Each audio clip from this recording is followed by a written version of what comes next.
after like so much thinking and looking at patterns of behavior that it almost melted my brain, it took months of just like thinking all the time.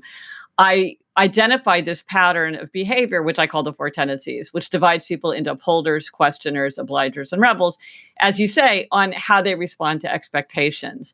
Because it turns out this is a very narrow aspect of your personality, but it's very significant because we can all decide to do something, but when do we actually follow through?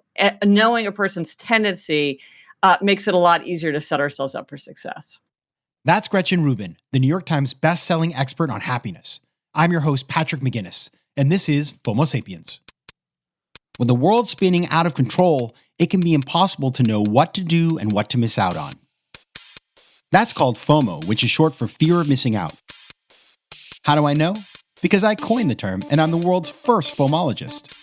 And this is a show where I ask entrepreneurial thinkers, people I call FOMO sapiens, how they live and work with conviction no matter what life throws at them.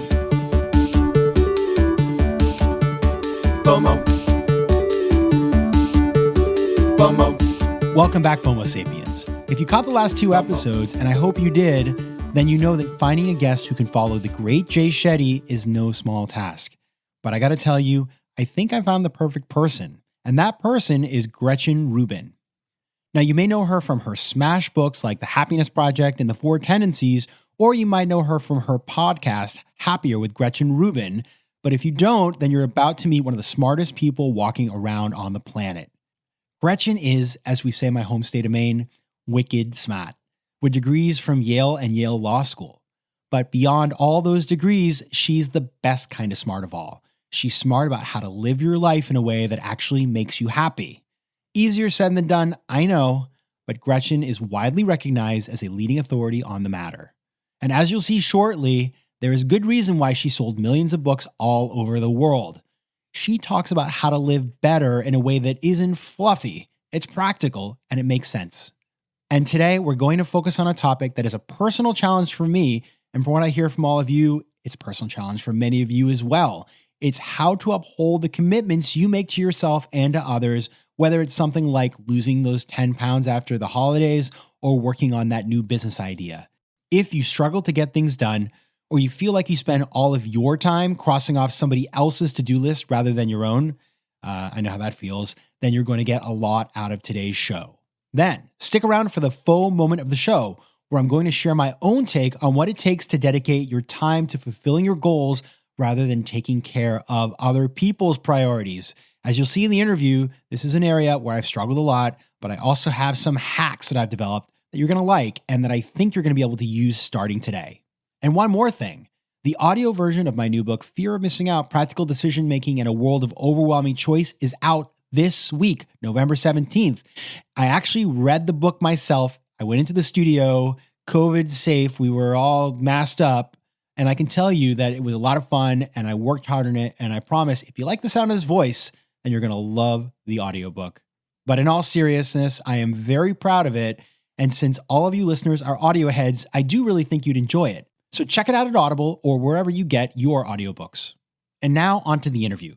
To get started, I wanted to know how somebody with a law degree ends up becoming one of the world's best known experts on happiness.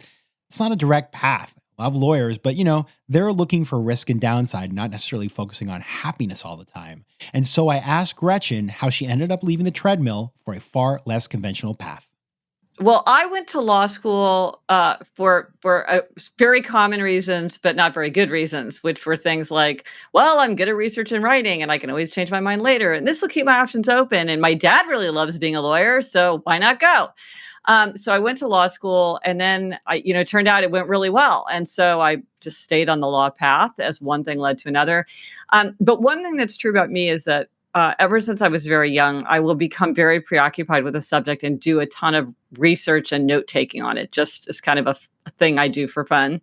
And at that point, one day I was out for my lunch hour walk, and I asked myself a kind of rhetorical question, which was, what am I interested in that everybody in the world is interested in? And I thought, well, power, money, fame, sex. And all of a sudden, I was just seized by this idea of power, money, fame, sex. And I began doing just giant amounts of research and note taking on it. And then finally it occurred to me, like, this is the kind of thing a person would do to write a book. And then I thought, well, I could be the person to write that book. And I went out to a bookstore and got a book called something like How to Write and Sell Your Nonfiction Book Proposal, and then just started following the directions. And that is what became my first book, which was called Power, Money, Fame, Sex, a user's guide. Anybody who's left the standard path knows making that decision to do something different, it's hard, right? Because you're changing your place in the world. Oftentimes the way people see you, validation from others. So how did you sort of overcome the fear of leaving the prescribed path? Well, that's a great question. And I think for me, several things came together. One is that at a certain point, I thought, I'd rather fail as a writer than succeed as a lawyer. And this is my shot. Like, there was just a time in my life, my husband and I were getting ready to move from Washington, D.C. back to New York, which is like, one of the publishing capitals of the world. And I was in between jobs. And I thought, if I was ever going to have a time, this is the time. If I'm waiting for the universe to send me a message, this is the message. This is the time for me to take my shot. And so I should do it.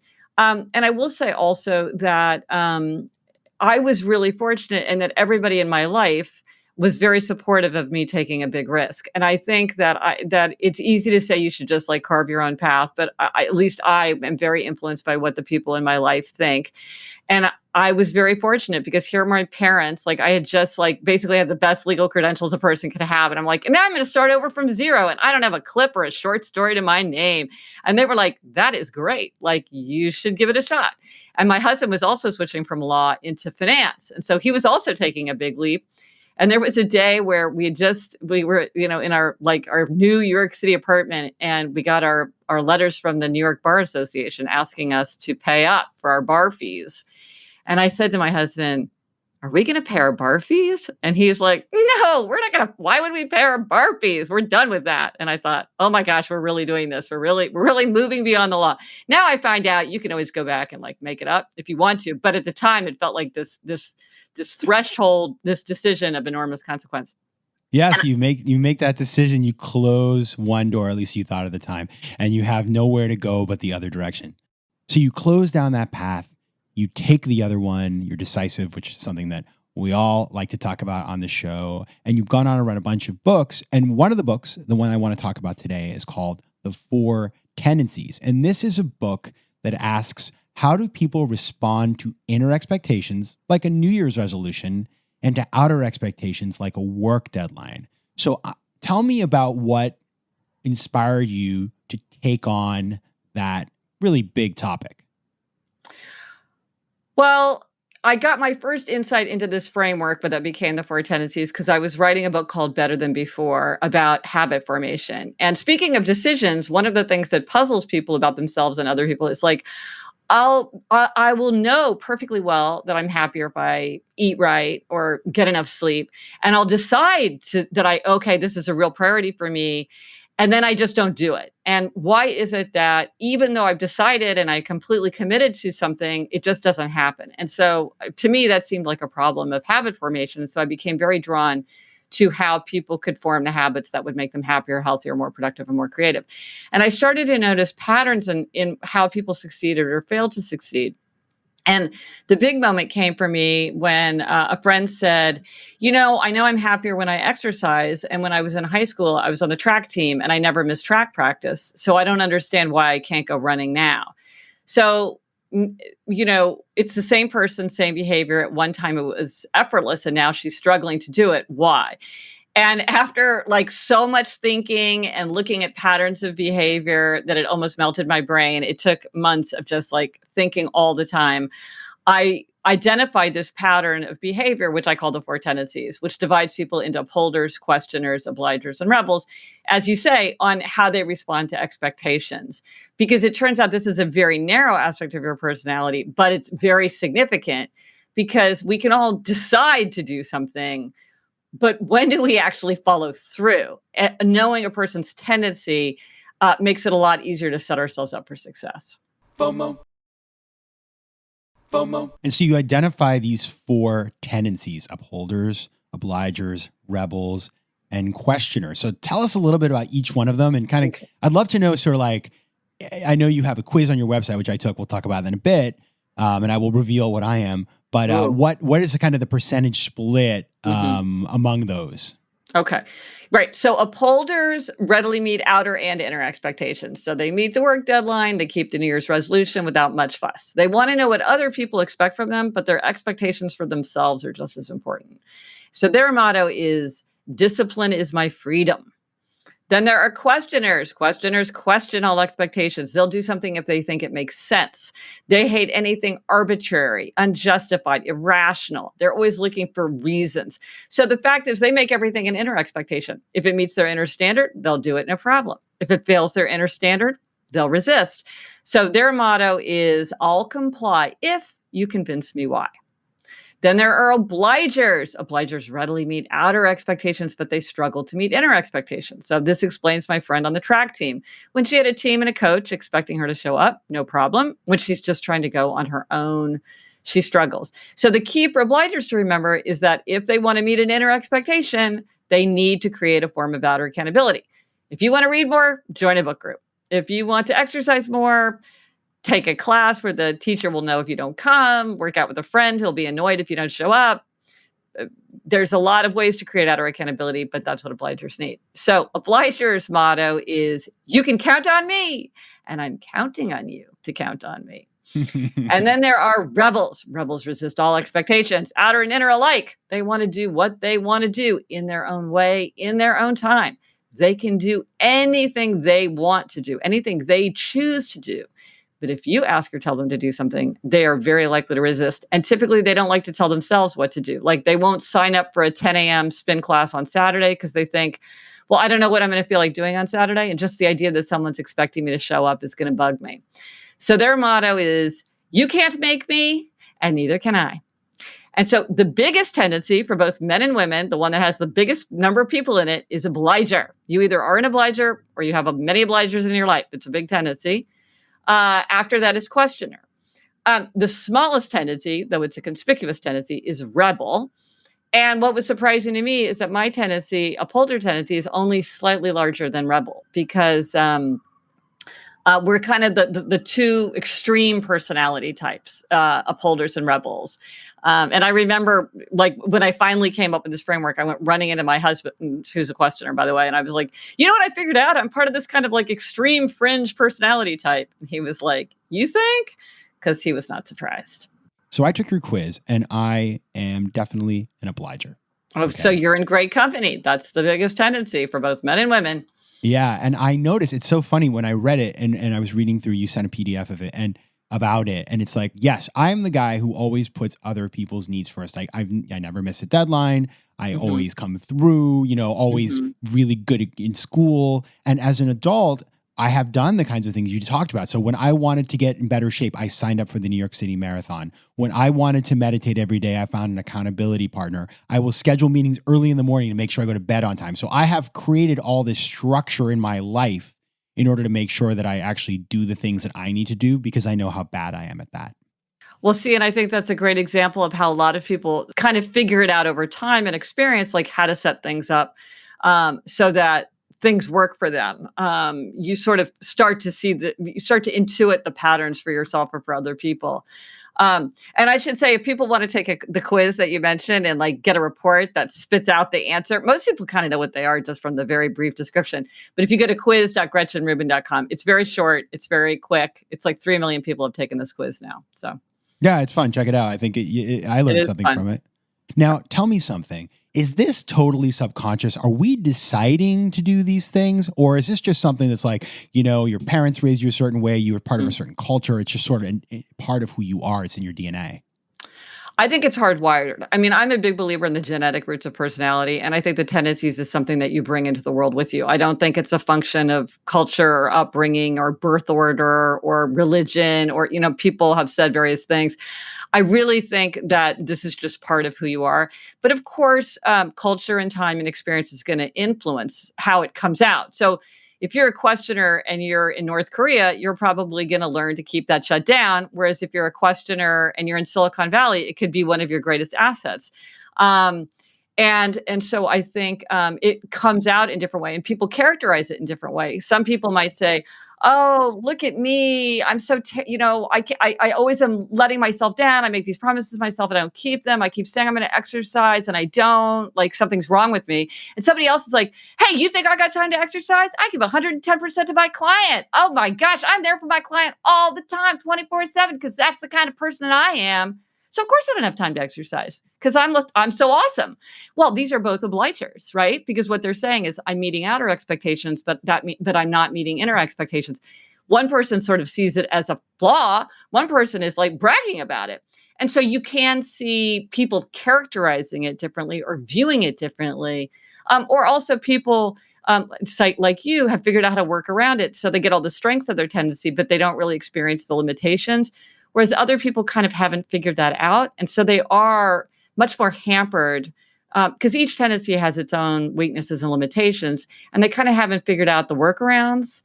And so sometimes they're more frustrated by their tendency than they need to be because they don't really know the key to how to work with their tendency instead of against it. As you're talking, I'm thinking that FOMO and obligership are very related because a part of the reason that I've always had, the FOMO is part of my personality is because it's like, I don't want to let other people down. So I have to be Yes. there. And so it is pretty deep in the personality. Now, as I think about how this maps to like the professional path that a person takes. So you're an upholder, right? Mhm. You went off, you did this very interesting path. People who are obligers could be really great in client service, as you mentioned before. Is it possible to say that, if you identify yourself as a certain personality type, should you then go and do certain things professionally? Well, I think that just about every profession, you bring so much to it that I think just about any profession could be done well by any of the tendencies. So if you say you're a journalist, a questioner would be a great journalist, but an upholder would be a great journalist, and an obliger would be a great journalist, and a rebel would be a great journalist. So I don't think that it's sort of like, if you're this, you should be that. But I do think that if you think about the kind of environments in which you thrive, that might make you more or less inclined to certain kinds of environments. For instance, rebels tend to like spontaneity. They don't like to be controlled. They don't like people looking over their shoulder and micromanaging them. They like to have a lot of choice and a lot of variety. So it is the fact that a lot of rebels are attracted to things like sales because it's sort of like, look, man, whatever rule you got to break to make that sale, that's okay. Or they like to be entrepreneurs because they don't like people telling them what to do. Weirdly, a lot of rebels are attracted to areas of high regulation, like the clergy, the police, the military, and corporations with a lot of rules, because that kind of gives them the energy of resistance. Um, That's and so amazing. you could say, well, I would do well. But then I have a questioner friend who's an entrepreneur, and she's like, I don't trust anybody else to do the research. Like, people are constantly doing things just because other people tell them that's how they should do it. And I want to figure those things out for myself. I don't want to have to listen to anybody else. So she brings a questioner spirit to it. So I think it's more about thinking about, well, given the kind of environment in which I thrive, is this a good environment for me? So, for instance, I have an obliger, and every time she interviews for a new job, she says to the person who's interviewing her, "I do well with a tough boss. Are you a tough boss who's very demanding? Because that's how I do my best work." Well, a rebel might not do well with a tough boss because a rebel wants to feels like you're not the boss of me, whereas the obliger likes that feeling of a lot of pressure that like they rise to that. So it's about the fit between the kind of environment in which you thrive and the strengths and limitations more than kind of the substance of it. Because people will say to me things like, well, all rebels are creative. No, creativity has nothing to do with whether you're a rebel. You might be creative, but you might not be creative because those are kind of two separate tracks. FOMO. FOMO. Now, if you're managing a team or if you're managing Yeah. a house and you have kids and say Yeah. you got one kid who's total rebel, one kid's an obliger, how Yeah. can you as that sort of leader adapt your own style in order to sort of get the best out of those people? Well, you've brought up something that's comes up a lot with exactly that situation, whether it's at home or it's at work. Like, let's say someone's who rebel, who resists every time you ask or tell them to do something, and then you have an obliger who's inclined to say yes. What happens? It's not fair, right? Because you start leaning more and more on the person who is pretty cooperative and doesn't make a big fuss and is reliable and comes through. And the rebel is just like, I'm not going to do that. Not right now. Yeah, I mean, and so I think if you're the person who's in charge, you need to go out of your way to make sure that things are fair. Now, you have to communicate differently to a rebel and to an obliger. They're very different tendencies. And one of the things that's very poignant to me in studying the four tendencies is how often as adults and children, rebels are just very misunderstood. It's the tendency that's the most unlike the other three tendencies. And out of the best intentions and the deepest love, sometimes people do everything wrong in managing a rebel, and it's terrible. So if you're the parent and you got one obliger child and one rebel child, you really need to think about how you're going to communicate differently with those children, so that it is fair, but that you're reaching them both and setting them both up for success. Because you're an obliger, I want to mention obliger rebellion. This is when obligers meet expectations and then suddenly they snap and they say, "This I will not do." And it can be small and funny, like, "I'm not going to answer your emails for 2 weeks." Or it can be huge, like, "I'm going to divorce you. I'm quitting this job, like, right now." I walked in today and I'm like, "You know what? You're dead to me. I've had it. This is over. I'm quitting." I can end a 20-year friendship overnight. And obligers will say, "I didn't decide to do this. I'm acting out of character. This came out of the blue. I exploded." And it happens when obligers feel like external pressure has become so overwhelming and onerous that they can't deal with it anymore. And so with obliger rebellion, it explodes the situation. And sometimes it's very beneficial, but sometimes it can be destructive. So you want to be aware of obliger rebellion as, watching out for that building sense of anger and resentment that can lead to an explosion. Yeah, I've been there. And so for the obligers listening who don't want to get to that place, what can they do to make sure that they don't get to the point of obliger rebellion? Well, it's hard because there is this pressure on obligers to meet outer accountability. And so there's a lot of things that you can do. One is, let's say you're in a work situation. Maybe you and other obligers can say, like, "Let's look out for each other." And, like, I don't feel that comfortable going into the boss and saying, "Look, I'm on 10 committees and everybody else is on 3 committees, but you could stand up for me and I could stand up for you because I feel the duty to stand up for you, even if I would feel reluctant to do it for myself." Also, obligers can remind themselves often you have to say no to someone. And so to really articulate in your mind the balance. So let's say that I have a team that really wants me to work late. But I've had a conversation with my family, and my family's like, "We're really committed to having dinner together every night." And so I would say to them, I have to say no to somebody. I have to say no to my team, or I have to say no to my family. So now it's my value. Who do I choose to say no to? Because I'm stuck. I have to say no to someone. So often for an obliger, realizing that to say yes to someone, I have to say no to someone else, allows them to do it. And then sometimes they can reframe something to show how someone else could benefit. For example, I was talking to a very kind of celebrated professor who was constantly being asked to speak, and he felt very deeply committed to his subject. As is true of most professors, he thought that what he was talking about was super important and the world really needed to know everything he had to say. So he felt a lot of pressure to do all these things. And then it occurred to him, look, I'm at the top of my game. These don't matter to me, but to somebody who's just starting out, these kinds of opportunities could be a real career game changer for them. So let me say no so that someone else has the opportunity to say yes and have these opportunities. And then there's things where you can say things like, "I need to keep myself in top shape. Like if I don't take care of my physical self, I'm not going to be there for my grandchildren. If I don't take care of my health, I'm going to let others down." I'm an upholder, and so it used to bother me when people would say, like in the field of happiness, "Well, I realized I needed to take care of myself in order to take care of others." And I'd be, as an upholder, I'm like, "Who cares about the others? Take care of yourself because you need to take care of yourself. Do something because you want to do it." But I realized that for obligers, this is actually a very helpful way to frame things because it does help them feel that sense of outer accountability that allows them to follow through for themselves. All right, upholders, there you go. And the thing about this that I loved when I read this is that this is the kind of thing that once you know the concept, you will spot it. You'll be doing things like in 3 weeks, I'll be agreeing to things that I don't really want to do. And I will say no. Yeah. And so you're going to save me a lot of time, Gretchen. Thank you for that. That's good. Well, one of the things some obligers can use this, not all these, because it's a pretty imaginary form of outer accountability, but they think of the duty to their future self. So it's like, well, Patrick right now feels like he should say yes, but future Patrick is going to be extremely annoyed because he's overcommitted. So I have to say now, because I need to think about future Patrick. So some obligers are able to think of their future selves as almost kind of a separate being that they need to please and take care of.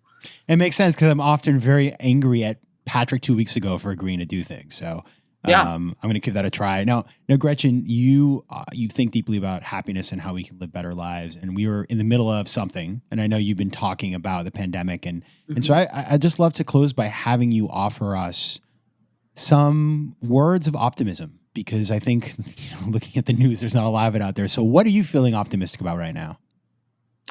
This is a huge experiment that we're all participating in, and we would not have chosen this experiment, and there are many terrible, terrible things about this experiment.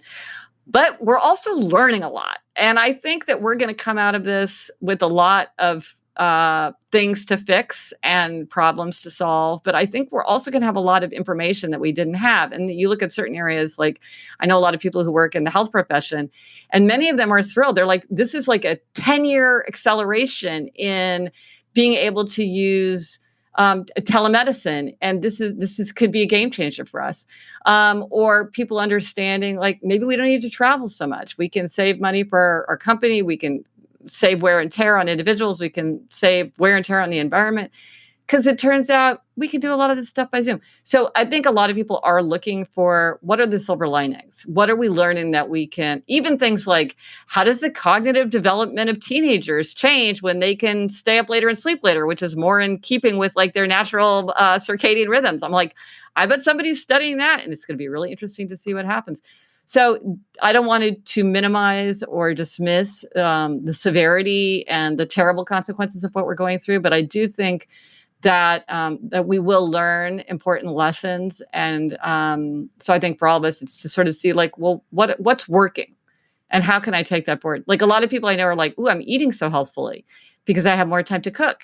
How am I going to keep that up when I'm commuting again?" Well, that's a really good question. But now you can cook, and you feel better, and you can eat more healthfully when you cook. So maybe in the future you'll approach that decision in a different way because now you have more information.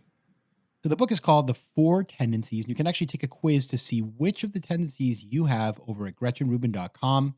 Gretchen, thanks a lot for being here. Thank you. Fun to talk to you.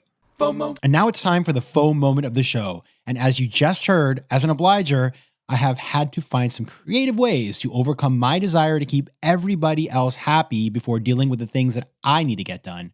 So here are 2 strategies that I use that I hope will be helpful to you. First, I create structure.